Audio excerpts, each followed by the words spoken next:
Donc la question que je me suis posée, c'est qu'est-ce qui fait qu'une personne a l'énergie ou pas?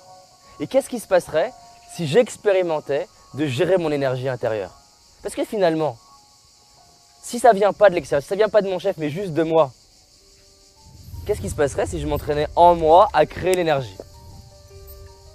Je suis docteur en médecine, j'ai exercé la médecine pendant 25 ans, la médecine que je qualifierais de médecine de famille. Pendant toutes mes 25 années d'exercice, je me suis toujours spécialisé dans tout ce que je trouvais au niveau médecine, ostéopathie, nutrition, etc. J'ai regardé aussi pas mal la symbolique des maladies, la PNL, je me suis beaucoup intéressé aux effets de la prière sur la santé, aux prières toute religion confondue. Après ça, tout ce qui était aussi puissance de l'esprit et puissance de l'énergie. Et c'est vrai que je voulais trouver vraiment des solutions complémentaires, je dis bien complémentaires, à la médecine conventionnelle pour aider mes patients à s'en sortir du mieux qu'on pouvait. Les physiciens quantiques le disent bien, c'est qu'au départ, on a commencé à s'intéresser à la matière. Et puis on s'est aperçu qu'il y avait des choses qu'on ne comprenait pas très bien, donc on a commencé à creuser, et on s'est aperçu qu'ils sont tombés sur l'énergie. L'énergie va se concentrer, va former des particules, les particules vont s'associer pour former des atomes, puis des protéines, puis des cellules, puis des êtres humains. Mais aussi, quand on a commencé à voir que l'énergie et la matière, c'était la même chose, en fin de compte, c'était deux aspects différents du même élément, un peu comme peut être la vapeur et l'eau, eh bien à ce moment-là, on s'est aperçu que pour diriger tout ça, il fallait une information. Ça nous a montré que notre pensée agissait sur la matière. Et après ça, il y a eu d'autres travaux qui sont célèbres maintenant de Masaru Emoto, qui nous montraient bien que l'intention, la pensée qu'on envoyait sur un verre d'eau provoquait dans ce verre d'eau des cristallisations qui étaient différentes selon que la pensée était d'amour ou une pensée négative et destructrive.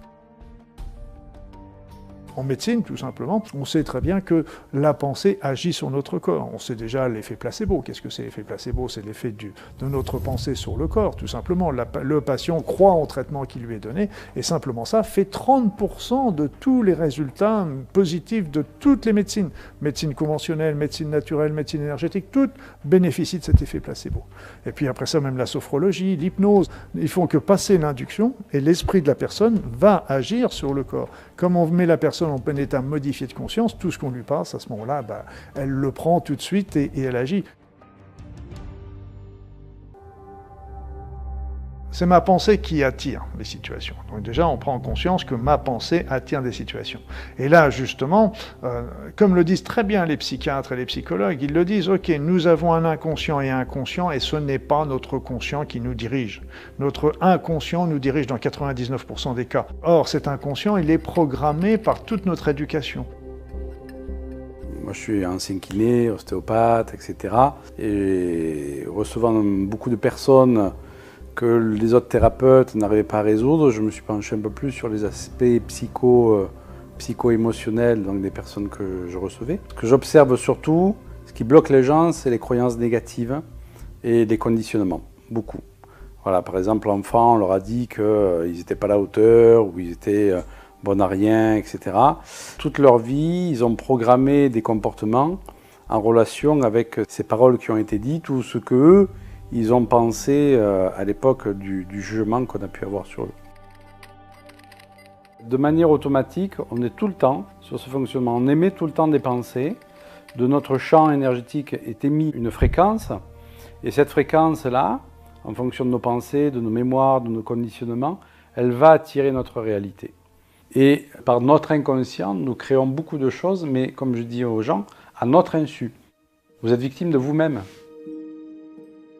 Si j'ai une situation désagréable, c'est une ou plusieurs pensées négatives, plusieurs programmes erronés, négatifs pour moi, qui ont attiré cette situation-là. Reste à moi, à ce moment-là, de demander à son effacement. Et donc, en effaçant le programme erroné, eh bien, à ce moment-là, on va attirer à nous une autre situation qui, comme la première a été délétère, la deuxième a de bonnes chances de réussir.